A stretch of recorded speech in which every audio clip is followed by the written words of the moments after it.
ॐ सहनाववतु सहनौ भुनक्तु सह वीर्यं करवावहै तेजस्विनावधीतमस्तु मा विद्विषावहै।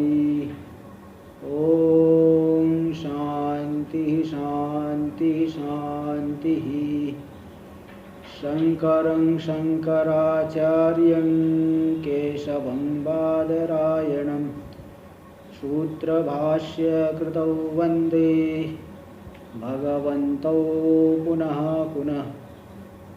ईश्वरो गुरुरात्मेति मूर्तिभेदविभागिने व्योमवद्व्याप्तदेहाय दक्षिणामूर्तये नमः। ॐ शान्ति शान्ति शान्तिः। कृष्ण यजुर्वेदीय कठोपनिषद के द्वितीय अध्याय की प्रथम वल्ली पर हम लोग विचार आरंभ किए। कल विचार ये आया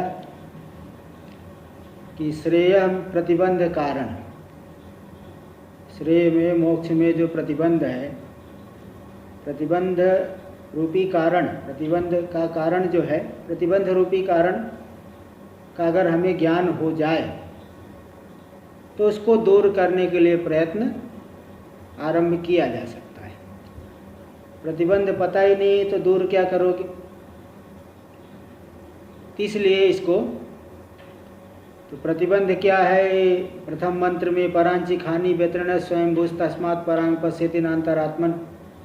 स्वयंभू परमात्मा इंद्रियों को बहिर्मुख बना करके हिंसित कर दिए, इसलिए इंद्रियां बाहरी विषयों का दर्शन करती रहती है, अंतरात्मा का नहीं, आत्म सुख से वंचित हो गई है इंद्रियां। फिर कैसे जो है तो ऐसा स्वभाव होने पर भी कोई पुरुष, कौन पुरुष? जो कोई धीर है, विवेकी है, वह अमृतत्व की इच्छा करता हुआ आवृत चक्षु हो करके श्रवण आदि करके प्रत्येक आत्मा को जान लेते हैं, ये दिखा दिए गए। और जो अविवेकी लोग हैं वो तो जन्म मरण के संसार में ही चलते रहते हैं। इस बात को दिखाने के लिए द्वितीय मंत्र आ रहा है। अब द्वितीय मंत्र हम लोग देखेंगे, पेज नंबर 86। द्वितीय मंत्र देखिए। पराच कामान अनुयन्ति बालास ते मृत्युर्यन्ति विततस्य पाशम अथ धीरा अमृतत्वं विदित्वा ध्रुवमध्रुवेष्विह न प्रार्थयन्ते। देखिए, पिछले मंत्र में दो श्रेणी दिखाए थे। एक तो बहिर्मुख लोग हैं, बाह्य इंद्रिया बाह्य विषयों में ही जाती रहती है, और दूसरा श्रेणी ये बताया कि कोई धीर पुरुष जो है वहाँ से बाह्य विषयों से हट जाता है। तो बस उसी बात को दोनों ही पक्षों में फल दिखा रहे हैं। दोनों पक्षों में क्या फल है वो दिखा रहे हैं। तो पराच कामा अनुयंती बालास, बाला यानी अविवेकिना, बालक। पहले बताया था कि संस्कृत भाषा में बहुत जो है मीठी वाणी है, देववाणी है ना। यहाँ पे गाली के लिए जगह नहीं, गाली नहीं देते संस्कृत भाषा में। यहाँ सीधे बालक कहते हैं, बालक है। अविवेकी है तो उसको कहते हैं बालक है, बाल है। ऐसे कोई मूर्ख है तो क्या कह देंगे? देवा नाम प्रिय।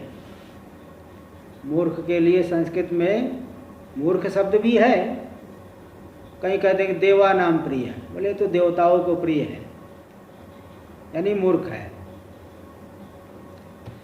तो ऐसे ही यहाँ पे बाल का अर्थ है अविवेकी।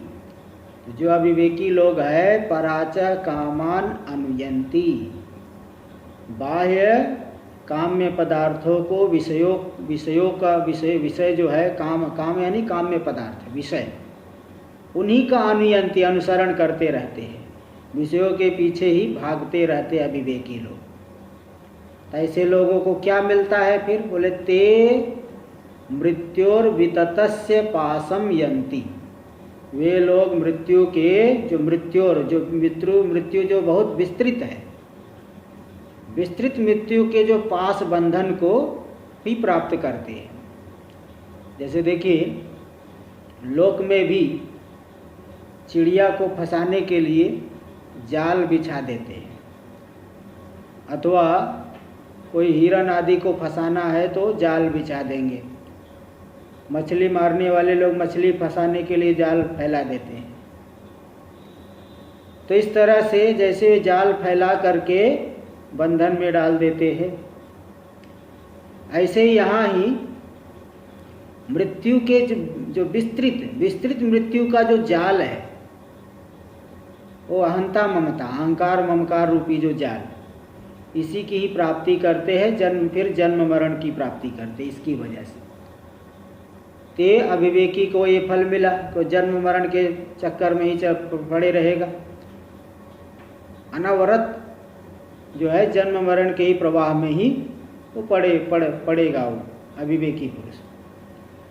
और जो दूसरा पक्षांतर, अथ शब्द दूसरे पक्ष को दिखाने के लिए, पक्षांतर दिखाने के लिए अथ, अन्य जो लोग हैं धीरा, जो धीर लोग विवेकी लोग हैं, अमृतत्वम विदित्वा, अमृतत्व को जान करके, जो ध्रुव सदा एक रस रहने वाला है, ऐसे अमृत स्वरूप आत्मा को जान करके, ध्रुवम अमृतत्वम विदित्वा, जो ध्रुव है, देवताओं के समान अमृतत्व के समान नहीं कि वहाँ से नीचे आना पड़ेगा, बल्कि ध्रुव अमृतत्व को जान करके, अध्रुवेष्विह न प्रार्थयन्ते, अध्रुव पदार्थों की फिर वो कामना नहीं करते, अनित्य पदार्थों को नहीं चाहते, क्योंकि अनित्य पदार्थ तो आत्म साधना के प्रतिकूल है, अनुकूल नहीं है।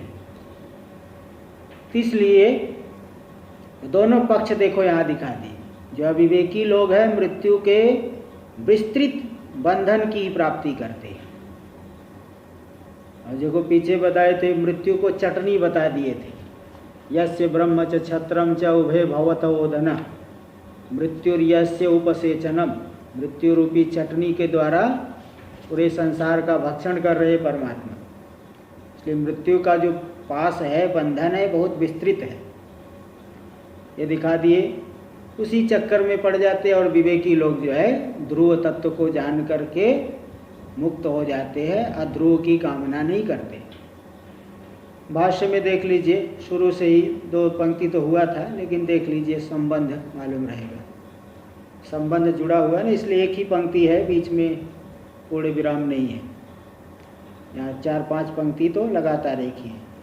यह तावत स्वाभाविकम परागेव अनात्म दर्शनम, जो स्वाभाविक स्वभाव से होने वाला। आप विचार करिए कि कोई जो है विषयों का चिंतन करने के लिए कोई जोर नहीं देना पड़ता। आप लापरवाही से, असावधानी से बैठ जाइए, आप पूरे संसार चक्कर मार करके आ जाएंगे। आपका मन जो है पूरे संसार का चक्कर काट करके आ जाएगा। इसलिए जो अनात्म पदार्थों का दर्शन है वो तो स्वाभाविक है, वो स्वाभाविक रूप से हो रहा है ना। वो अनादिकाल से अभ्यास पड़ा हुआ है। अभ्यास से होने वाली चीज़ को ज़्यादा मेहनत नहीं करना पड़ता, जो मतलब अभ्यास में आ गई। जैसे कोई व्यक्ति गाड़ी चला रहा, ड्राइवर है, उसका अभ्यास हो गया, वो स्वाभाविक रूप से अपने आप जो है सामने गाड़ी आएगी ब्रेक मार देगा, बात करते रहेगा तो भी जो है वो चलाता है। तो जो स्वाभाविक है पराग एवं, पराग जो बाह्य विषयों का जो अनात्म दर्शन, अनात्म पदार्थों का दर्शन, तद आत्मदर्शन से प्रतिबंध कारण अविद्या, आत्मज्ञान के प्रतिबंध का कारण अविद्या रूप है। अविद्या का कार्य होने से अनात्म पदार्थों का दर्शन वह भी अविद्या ही है। क्यों? तत्प्रतिकूलत्वात्, आत्मदर्शन के प्रतिकूल है वो। और या च पराक्षु एवं अविद्योपदर्शितेषु दृष्टादृष्टेषु भोगेषु तृष्णा, तो जो पराग अविद्या के द्वारा प्रदर्शित किए गए जो भोग है, दृष्टादृष्ट भोग, भोग में भी 2 श्रेणी कर दी। एक तो जो हम लोग प्रत्यक्ष देख रहे हैं, हमको दिखाई। और कुछ ऐसे भोग है जिसको हम सुन के रखे, अदृष्ट भोग, जिनको हम सुन के रखे कि स्वर्ग में अमृत होता है, वहाँ का दिव्य भोग है, दिव्य शरीर है, दिव्य विषय है, वो अदृष्ट भोग हो गया।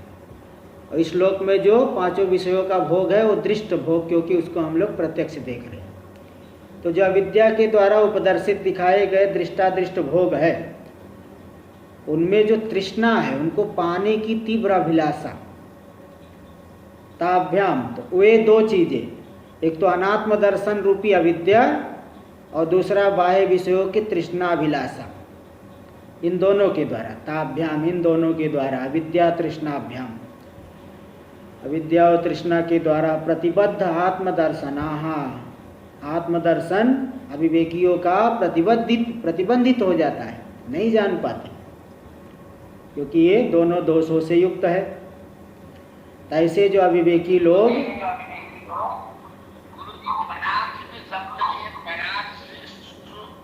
हाँ, पराक्षु,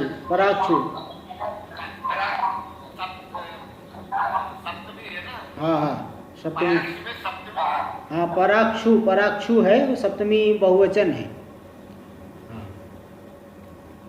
तीन अविद्या और तृष्णा के द्वारा प्रतिबद्ध आत्मदर्शना, वह विवेकी लोग आत्मदर्शन का प्रतिबंधित हो गया है। इसलिए वे लोग क्या देखते हैं, पराचो बहिर्गतान एवं कामान, बाहर होने वाले विषयों के पीछे ही दौड़ते रहते हैं। कामान का अर्थ कर दे काम्यान, मंत्र में कामान आया है, उसका अर्थ है काम्यान, क्योंकि ये संस्कृत भाषा में एक ही शब्द है ना, उसका कई अर्थ निकल जाते हैं अलग अलग प्रकार से व्युत्पत्ति को लेकर। तो काम्यन्ते थी कामा विषया, ये कर्म अर्थ में प्रत्यय कर देंगे तो विषय अर्थ हो जाता है। यहाँ पे विषय, काम शब्द का अर्थ विषय, और भाव अर्थ में प्रत्यय करेंगे तो काम शब्द का अर्थ होता है इच्छा, इसलिए कहीं कहीं काम शब्द का अर्थ इच्छा लिया जाएगा, और कहीं कहीं काम शब्द का अर्थ विषय लिया जाएगा। तो जिसकी हम इच्छा करते हैं तो वहाँ विषय लिया जाएगा, जिसके पीछे दौड़ रहे तो विषय लिया जाएगा। तो इसलिए वो प्रसंग देख करके अर्थ निकालना पड़ता है। देखिए यहाँ तो भाष्यकार भगवान स्वयं ही अर्थ कर दिए हैं, तो कामान यानी काम्यान, विषयान। तो ऐसे जो लोग हैं अविद्या तृष्णा से युक्त होकर के विषयान अनुयंती यानी अनुगच्छन्ति, विषयों के पीछे दौड़ते रहते हैं, भागते रहते हैं। ऐसा क्यों करते हैं, क्योंकि बाला अल्प प्रज्ञा, बालक अविवेकी है ना, अल्प प्रज्ञा वाले, उनकी बुद्धि बहुत अल्प है। जैसे छोटा बच्चा बहुत दूर का नहीं सोचता है, छोटे बच्चे को कुछ दे दो, वो नहीं सोचेगा इसको खाने से मुझे क्या हानि होगी, लाभ होगा, वो खाना चाहेगा। तो बालक जैसे अल्प प्रज्ञा वाला होता है, ऐसे ही अविवेकी लोग अल्प प्रज्ञा वाले होने से उनको भी बालक कह दिए। तो ते ऐसे अविवेकी लोग, वे लोग तेन कारणेन, उसी कारण से विषयों के पीछे दौड़ रहे हैं, इस कारण से मृत्योर अविद्या काम कर्म समुदायस्य, मृत्यु शब्द से लेना अविद्या काम कर्म, अविद्या का अर्थ बता दिए कि बाह्य विषयों का दर्शन, अनात्म दर्शन, और काम से अर्थ यहाँ लेना इच्छा, यहाँ इच्छा ले लेना, यहाँ पे इच्छा लेना, और कर्म अविद्या काम कर्म समुदाय, ऐसी जो मृत्यु है उसके यंती गच्छन्ति विस्तृतस्य विस्तीर्ण से, ऐसी जो विस्तीर्ण मृत्यु है उसके पास यानी बंधन की प्राप्ति करते, विस्तीर्ण सर्वतो व्याप्त से, ये जो मृत्यु है ब्रह्मलोक पर्यंत व्याप्त है, वहाँ से भी कर्मी लोग वापस आ जाते हैं। इसलिए पूरी तरह से जो व्याप्त है मृत्यु, उसके पास यानी बंधन की प्राप्ति करते। यहाँ पाश शब्द का अर्थ क्या लेना, देखो यहाँ भी कर्म अर्थ में दिखा रहे हैं, पाश्यन्ते बध्यन्ते एन, अच्छा नहीं कर्म नहीं, करण अर्थ ले रहे, पाश्यन्ते बध्यन्ते एन तम पासम, जिसके द्वारा बंधन की प्राप्ति करते हैं, वो हो गया पाश। वह पाश कौन है, देहेंद्रियादि संयोग वियोग लक्षण, शरीर इंद्रिय आदि का संयोग वियोग रूपी ये जो बंधन है, तो उसको जो है उस बंधन की प्राप्ति, क्योंकि इन्हीं संयोग वियोग के द्वारा ही बंधन की प्राप्ति करते हैं। इस बंधन की वो प्राप्ति करते हैं। इनमें अहंता ममता है, शरीर इंद्रिय आदि में, ये महाबंधन है, बहुत बड़ा बंधन है। तो कुल मिलाकर के उन्हें मिलता क्या है, तात्पर्य क्या है? तो तात्पर्य देखिए एक पंक्ति में दे रहे हैं, अनवरत जन्म। हाँ जी राजू भाई बोलिए। ये जो पाशव दिया है तो तृतीय तो सिर्फ पाशी ने करना चाहिए था। वही पाश्यन्ते बध्यन्ते येन सपास तम पास। हाँ, तो फिर पाशी न होना चाहिए था। हाँ तो भाई जो है जिसके द्वारा पासी बंधित तो बंधन में पड़ते वही हो गया पास, यानी बंधन का कारण, बंधन का कारण, बंधन का हेतु। ठीक है। रमन्ते रमन्ते योगिनो यस्मिन, तो स राम, अब आगे तो स देंगे, आगे थोड़ी जिसमें रमण करते हैं, तो पहले थोड़ी वहाँ रामेण रामे रमन्ते योगिनो यस्मिन, पहले ही रामे नहीं दे देंगे, उस अधिकरण अर्थ में ऐसा प्रत्यय होता है। हाँ तो देखिए यहाँ पे तो जिसके द्वारा बंधन की प्राप्ति करते वो हो गया पास, यानी बंधन का हेतु शरीर इंद्रिय संयोग वियोग रूपी ये पास।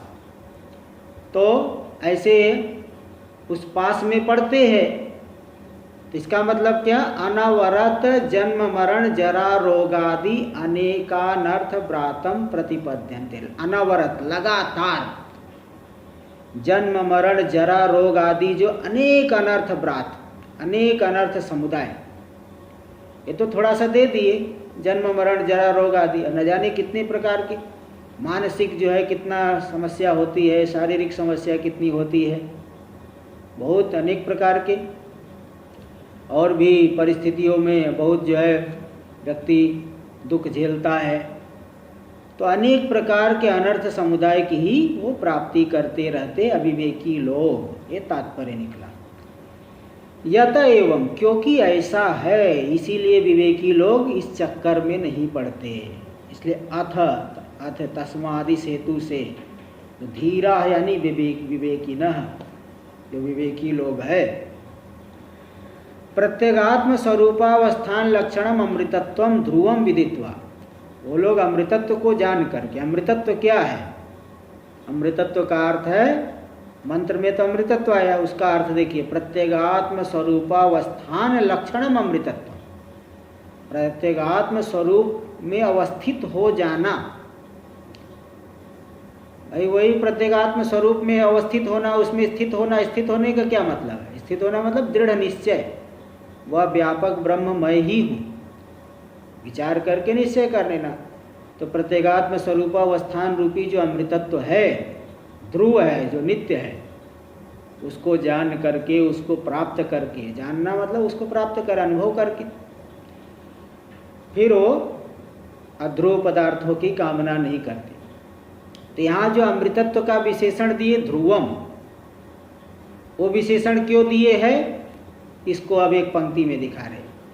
देवादि अमृतत्वम ही अध्रुवम, देवताओं का जो अमृतत्व है वो ध्रुव नहीं है, सदा रहने वाला नहीं है। इस बात को केनोपनिषद में विचार आया था, आत्मना विन्दते वीर्यम विद्या विन्दते मृतम, आत्मा के द्वारा ऐसा सामर्थ्य प्राप्त करता है। तो आए बताए थे कि औषधि सेवन से, रसायन के सेवन से, योग आदि करने से जो सामर्थ्य आता है वह सामर्थ्य अनित्य होता है, मृत्यु को दूर नहीं कर सकता। लेकिन हमारा स्वरूप ऐसा है नित्य अजर अमर अविनाशी, उसको हम जान लेंगे तो ऐसा सामर्थ्य मिलेगा विद्या के द्वारा कि मृत्यु को सदा सदा के लिए हम नष्ट कर देंगे।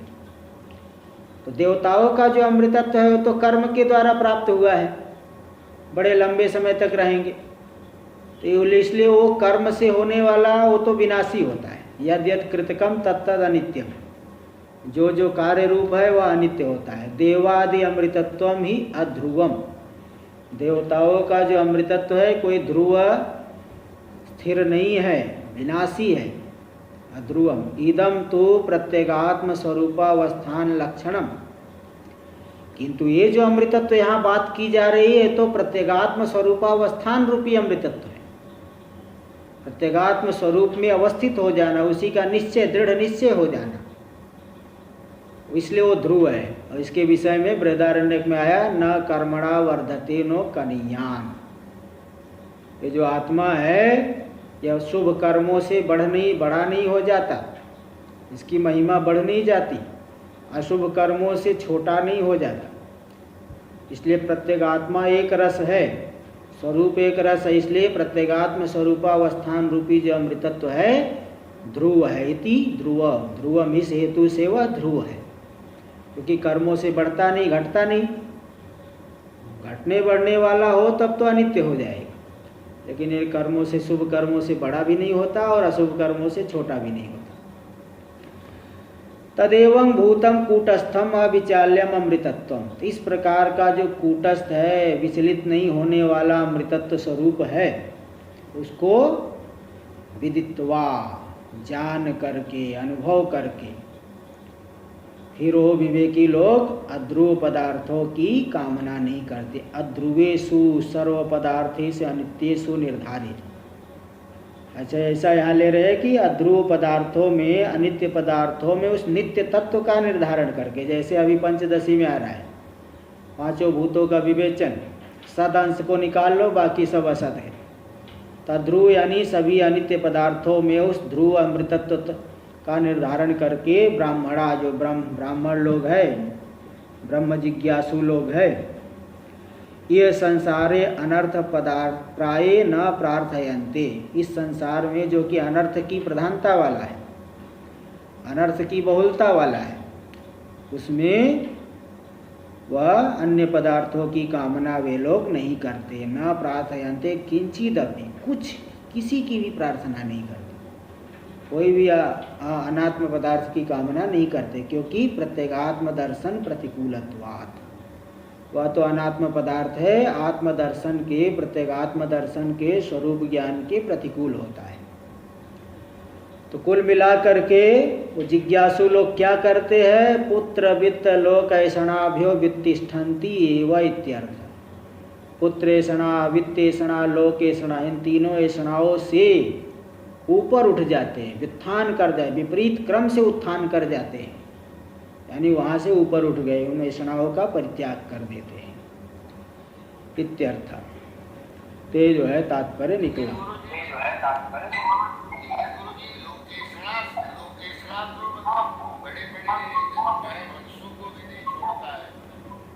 हाँ, तो इसको, इससे भी तो ऊपर उठना है ना, नहीं तो चाहे बड़े बड़े हो चाहे छोटे छोटे हो, अगर वो ऐषणा है तो फिर वो ज्ञान नहीं हो पाएगा, चाहे कितने भी बड़े बड़े हो अथवा छोटे छोटे हो। बड़े छोटे से मतलब क्या बड़े छोटे से क्या मतलब है? नाम है उनका ज़्यादा हो गया, भक्त लोग ज़्यादा है, तो भक्त जो है बहुत ज़्यादा, भक्त वाले भी तो जेल में भी रहते आजकल, इसमें क्या बड़े बड़े की क्या बात है? इसलिए जो वास्तव में इन ऐषणाओं से मुक्त हुआ है तो वही वास्तव में वही के ज्ञान का अधिकारी होंगे, ज्ञान के मुख्य। हाँ जी बोलिए।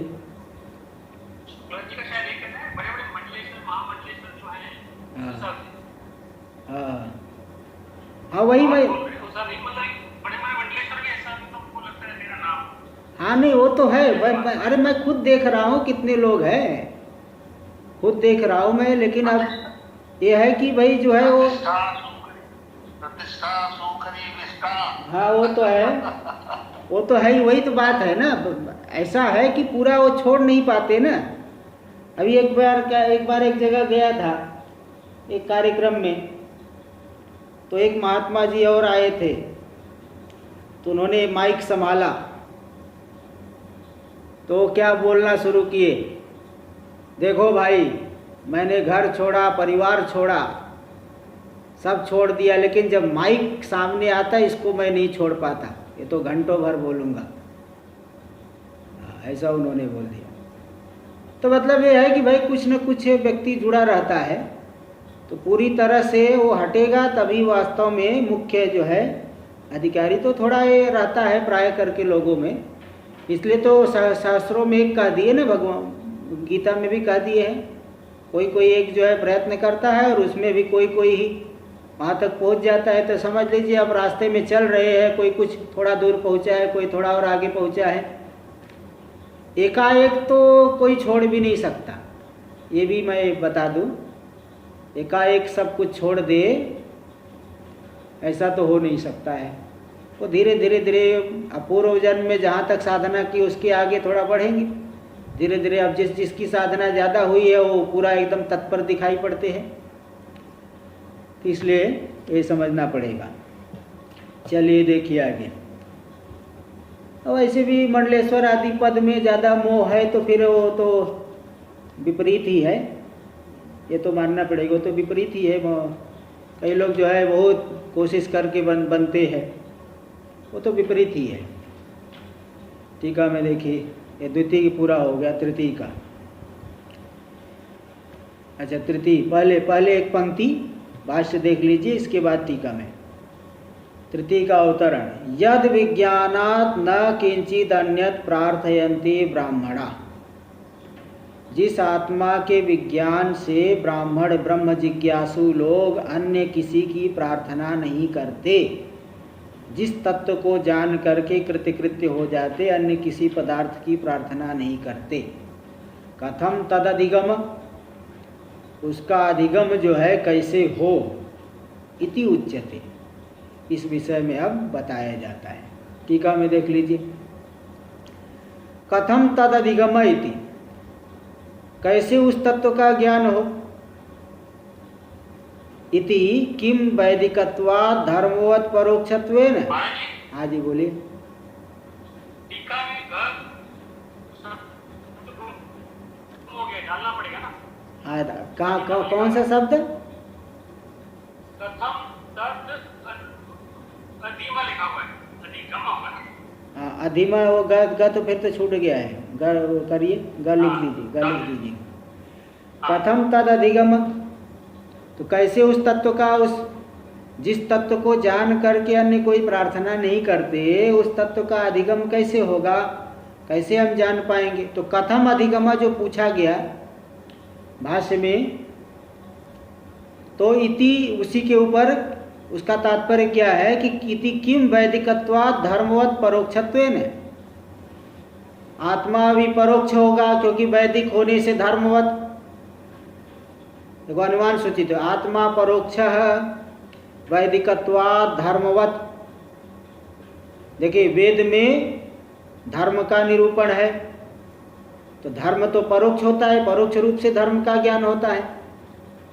तो आत्मा का भी वेद में निरूपण होने से आत्मा भी वैदिक है, तो धर्म के समान ही आत्मा का क्या परोक्ष रूप से ज्ञान मुक्ति का हेतु है, ये शंका है। हाँ जी बोलिए।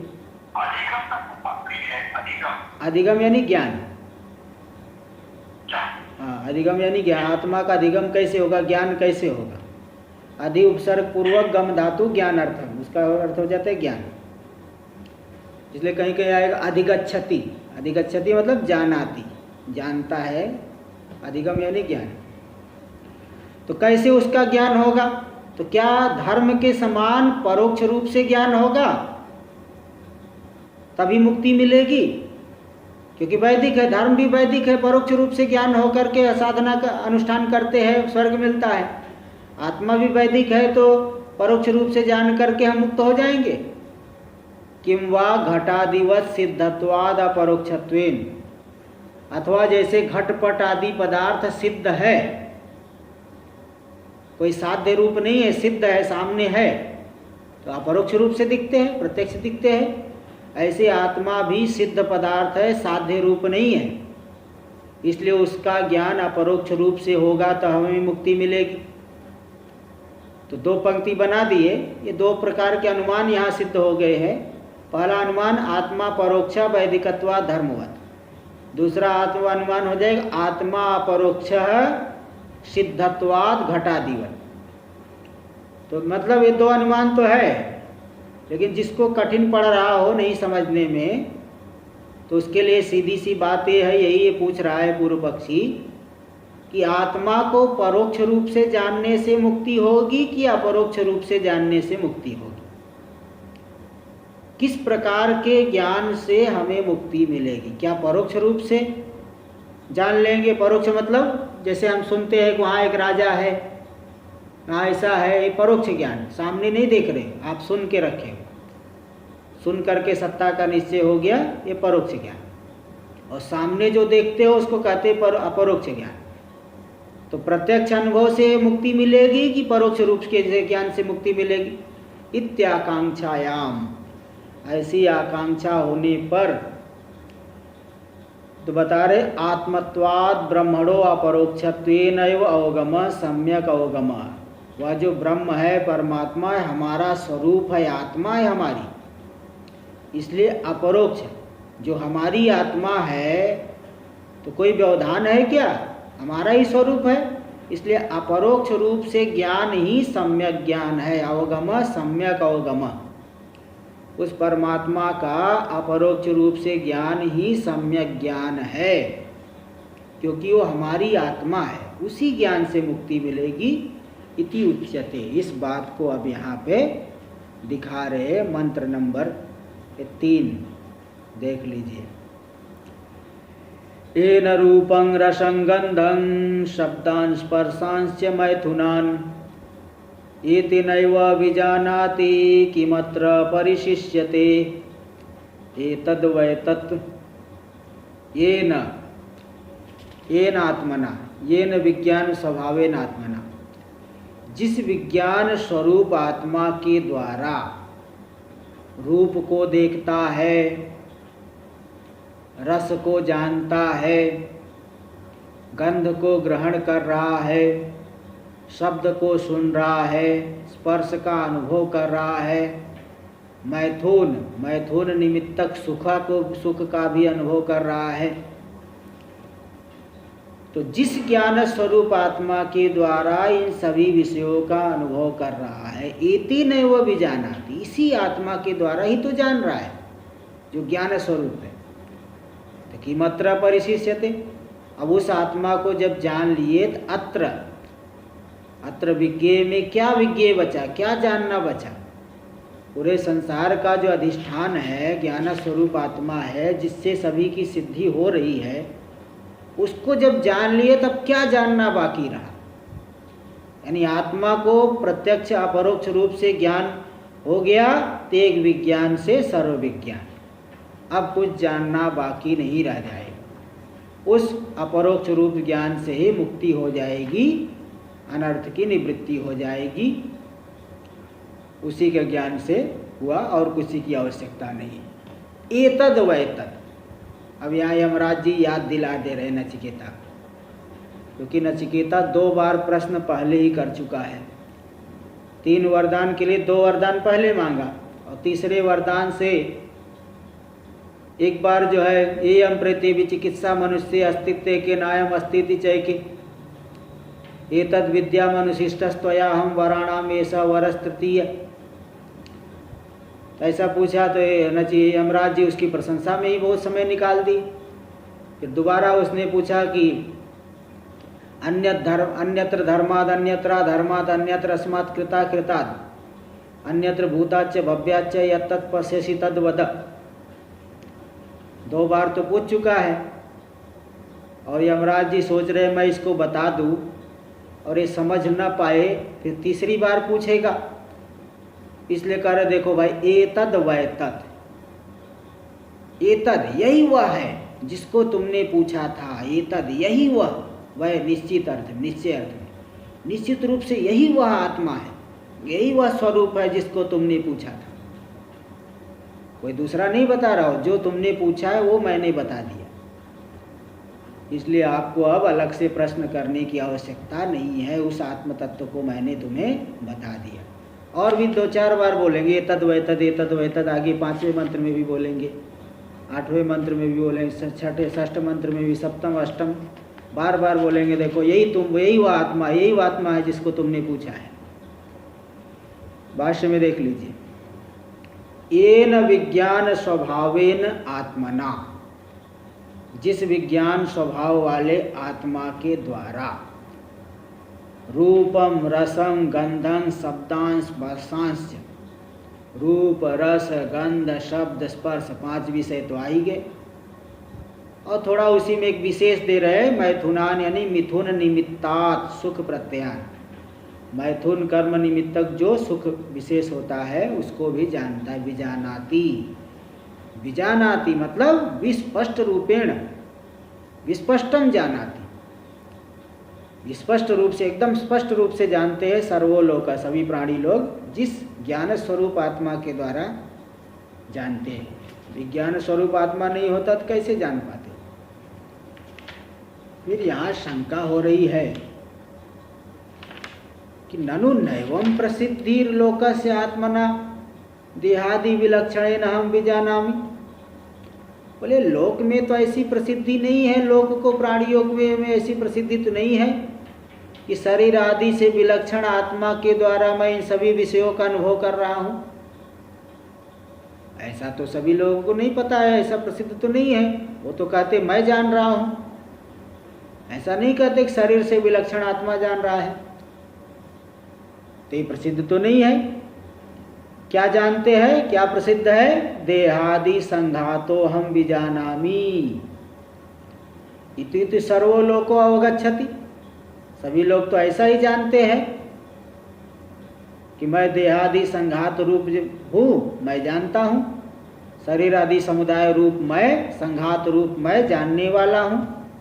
तो शरीर से विलक्षण आत्मा जानता ऐसा तो प्रसिद्ध नहीं है, बल्कि सभी लोग तो यही मानते हैं कि मैं शरीर आदि रूप हूँ और मैं जानता हूँ। इसलिए कैसे आप कह रहे हो कि जिस विज्ञान स्वरूप आत्मा के द्वारा सभी विषयों को जानते हैं? विज्ञान स्वरूप आत्मा शरीर से कहाँ अलग है? तो सिद्धांती जवाब दे रहा है, वो तो शंका आ गई। सिद्धांती कह रहा नत्वेवम, बोले ऐसा मत कहो कि मैं शरीर आदि रूप हूँ। शरीर जानने में नहीं आ रहा है क्या?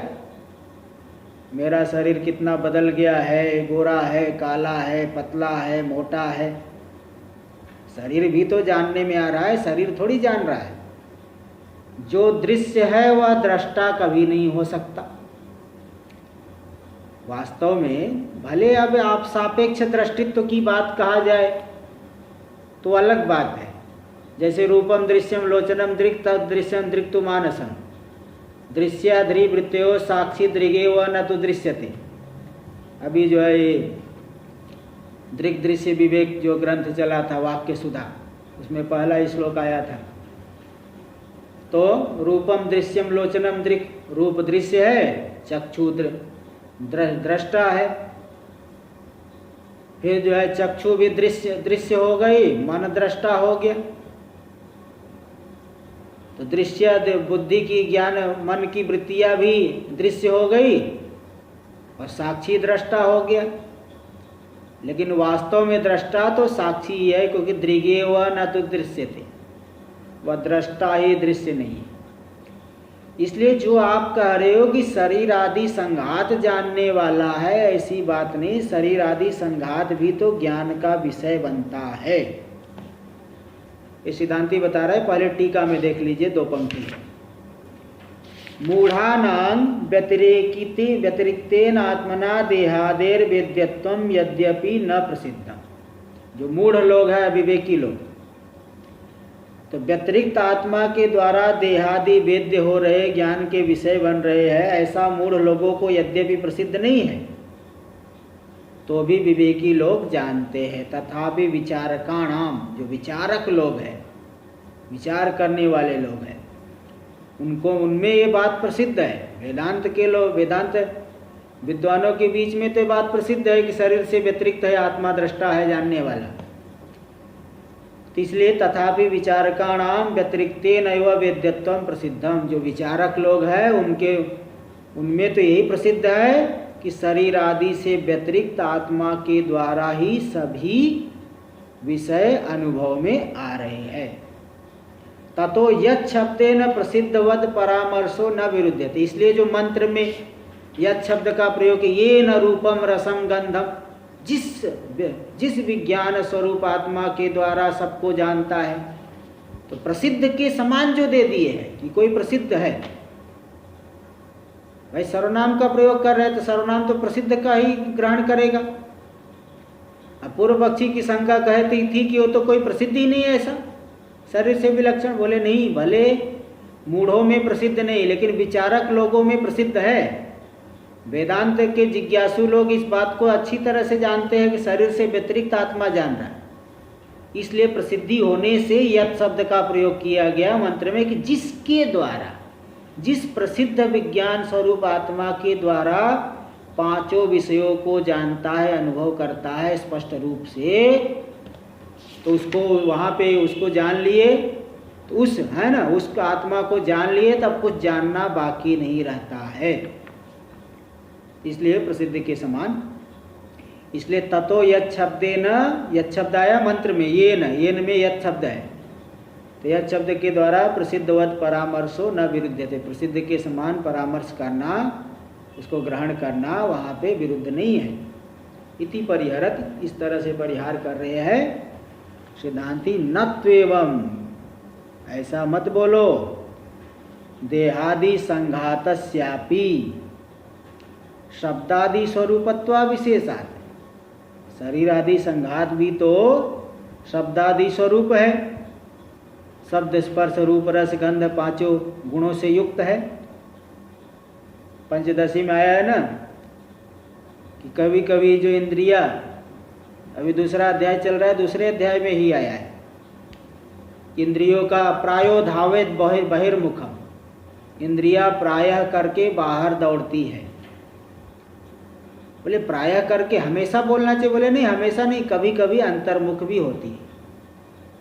अंतर्मुख कब होती है? वहाँ श्लोक आ गया, कदाचित पिहिते करणे श्रूयते शब्द आंतरः प्राणवायो जाठराग्नो जलपानेन भक्षणे। कभी कभी जो है कान को ऐसे ढक लो तो अंदर की आवाज़ सुनाई पड़ेगी, प्राणवायु चल रही वो आवाज़ सुनाई पड़ेगी।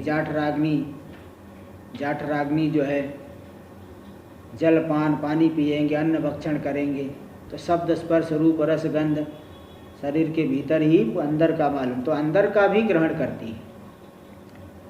इसलिए शरीर आदि भी शब्दादि स्वरूप है। शरीर में भी, शरीर आदि में भी शब्द स्पर्श रूप रस गंध पांचों है। तो देहादि संघात शब्दादि स्वरूपत्व, देहादि संघातस्यापि शब्दादि स्वरूपत्वा विशेषात्, शरीर आदि समुदाय भी शब्द स्पर्श आदि स्वरूप समान है। जैसे बाह्य विषयों में घटपट आदि में शब्द स्पर्श रूप रसगंध है, ऐसे शरीर में भी शब्द स्पर्श रूप रसगंध समान रूप से है। इसलिए विज्ञेयत्वा विशेषाच्च, इसलिए शरीर आदि भी समान रूप से विज्ञेय है। बाह्य विषयों के समान शरीर आदि भी ज्ञान के विषय बन रहे, इसलिए न युक्तम विज्ञातृत्व, च ने इच्छा की जगह न किया गया है। पुरानी पुस्तक में च है, च को काट करके न लिख लेना, शायद नई पुस्तक में न बनाया गया होगा।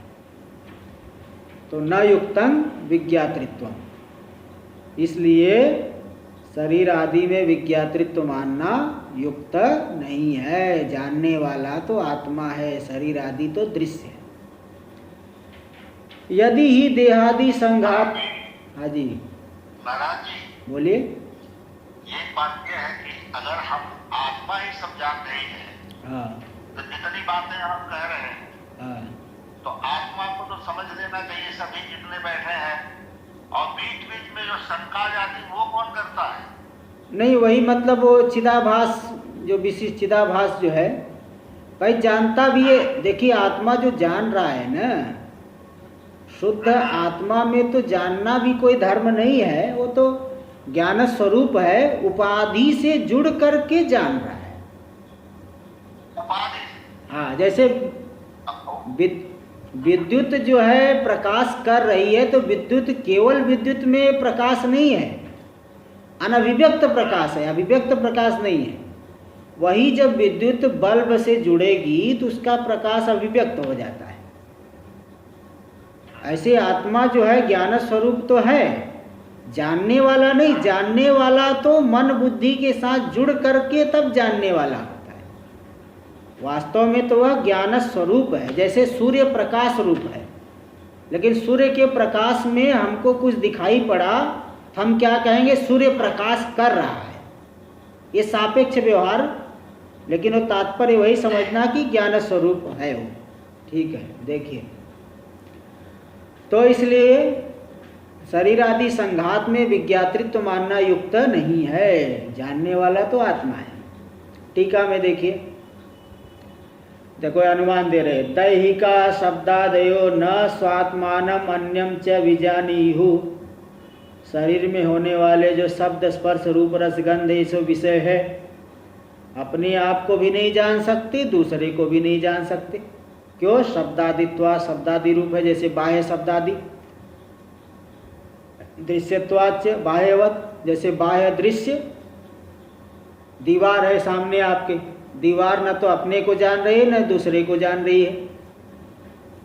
कोई भी जड़ पदार्थ न तो अपने को जानता है न ही दूसरे को जान पाता है। तो शरीर आदि भी, शरीर में होने वाले शब्द स्पर्श आदि भी अपने को भी नहीं जान सकते, दूसरे को भी नहीं जान सकते। तो बाह्यवत, बाह्य शब्द आदि के समान, दृश्य के आदि के समान। विपक्षे बाधकम, विपक्ष में बाधक दे रहे, अगर शरीर आदि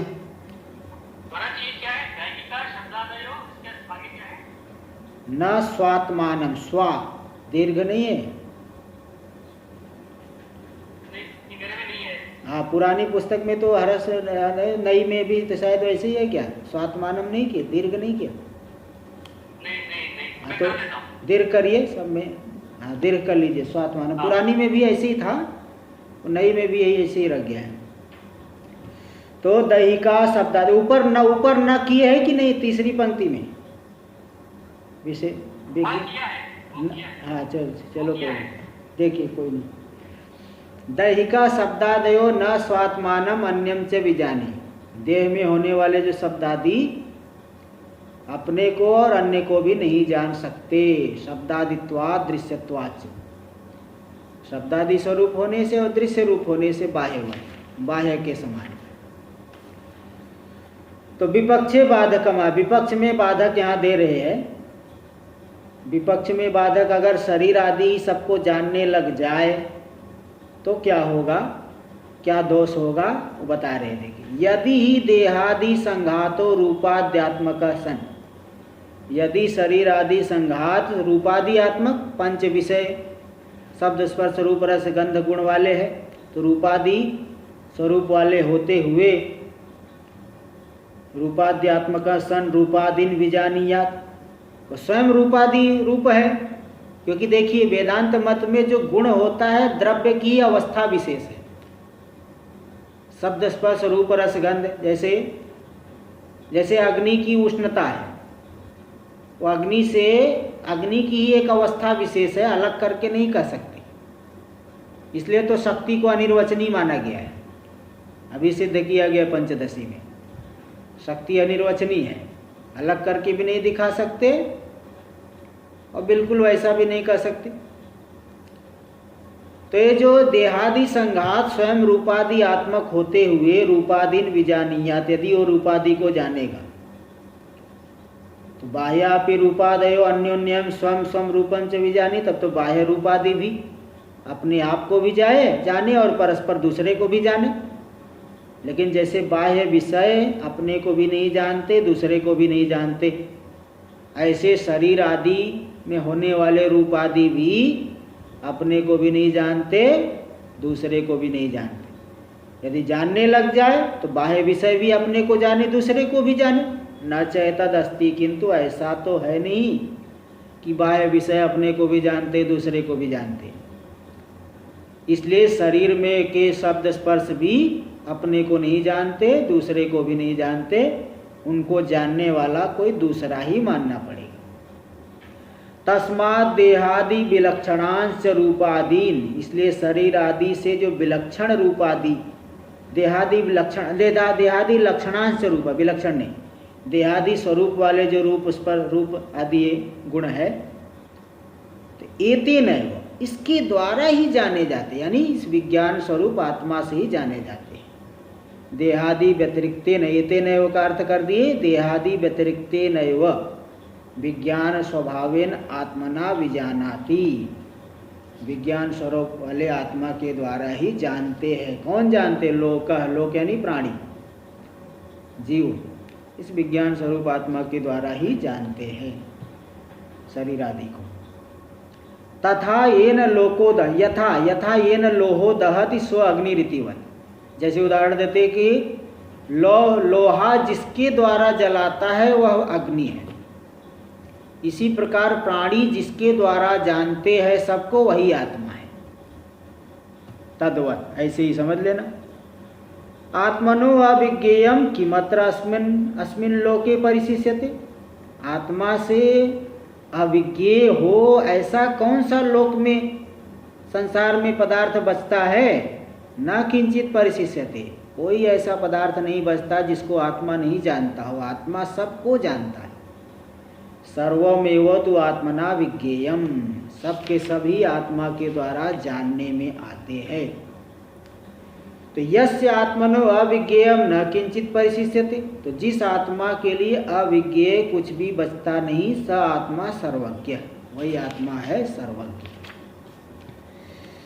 एतद वैतद, तो यही जो तुमने पूछा वो मैंने बता दिया। देखो वही, किम तद यन्नचिकेतसा पृष्ठम देवादिभिरपि विचिकित्सितम्, यही वह है। बोले वह कौन? बोल रहे यही वह है। बोले वही कौन? यह वही, यह वह है, यही वह है, यही वह कौन? बोले वह मतलब जो नचिकेता के द्वारा पूछा गया, देवादिभिरपि विचिकित्सितम्, देवता लोग भी जिसके द्वारा संशय किया गया है, संशय को प्राप्त हुए जिस तत्व के विषय में, धर्मादिभ्यो अन्यत, जो धर्मादि से भिन्न है, विष्णु परमम पदम, विष्णु का व्यापक परमात्मा का जो परम स्वरूप भूत प्राप्तव्य पद है, यस्मात् परम नास्ति, जिससे बढ़ कर के कुछ नहीं है, तद्वय एतद अधिकतम, वही तत्व जो तुमने पूछा है, जो पूर्व में इसका खूब वर्णन हुआ, एतद यही है, अधिकतम जान लिया गया, अभी बता दिया।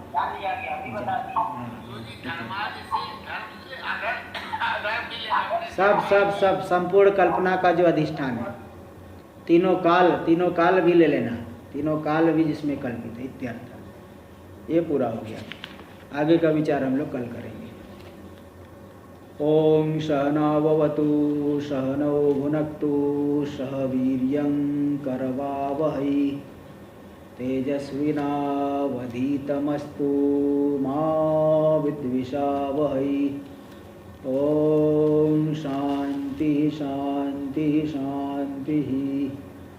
शंकरं शंकराचार्यं केशवं बादरायणं सूत्रभाष्य कृतौ वंदे भगवन्तौ पुनः पुनः। ईश्वरो गुरुरात्मेति मूर्तिभेदविभागिने व्योमवद्व्याप्तदेहाय दक्षिणामूर्तये नमः। ओम शांति शांति शांति।